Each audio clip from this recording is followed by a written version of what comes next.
session you talked about the accessibility of the radiation therapy and how we can improve it by the reimbursement from the government side and triple P model. So there are two solutions to this. One, if you're purely talking from improving accessibility, today there are close to about 750 RT centers across India, predominantly in urban areas and very less in rural.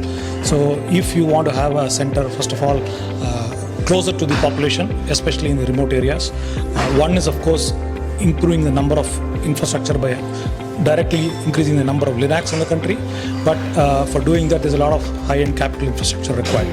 So one is how do we utilize the existing resource, second is to increase the number. Purely going by private organizations to private hospitals to run this is also a challenge. Government doesn't have funds. So one of the ways we can look at, of course, is a PPP, a joint program where government and the public organization partners together and runs it. That's one way of doing it.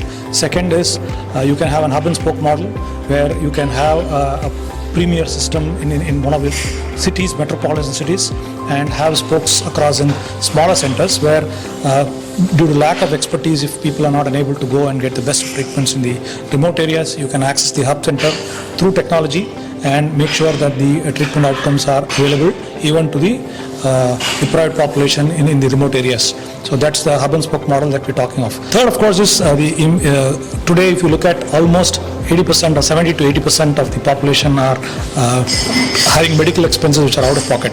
Reimbursement from insurance schemes and government schemes are still much less and still not available to many of the population. So if you really have to improve the penetration deeper, the schemes for reimbursement has to probably get enhanced a bit more than what it is today from government, and also from the government schemes make available all the kinds of treatment differentiated with varying levels of reimbursement rates depending on the kind of treatments being given. Not one single standard reimbursement rate for all the examinations. Once you start doing this, you will see more and more people getting into the hospitals to get themselves screened and get access to the cancer treatment.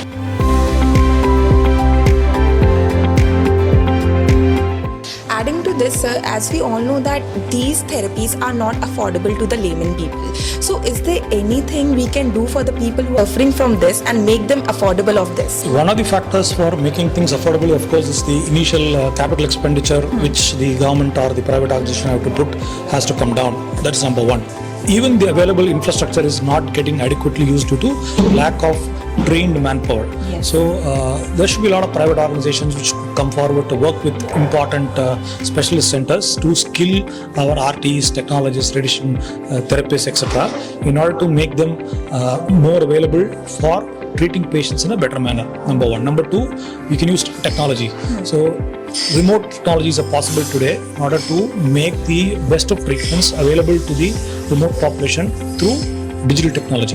So there are many kinds of solutions, cloud-based platforms available today which help in enabling these kind of functions, and also more and more efficient technology tools which will make the treatment times much lesser, which would mean more availability of resources to the poor population who currently do not have access, and hence you can have more access to these patients. Okay, thank you for all the insights.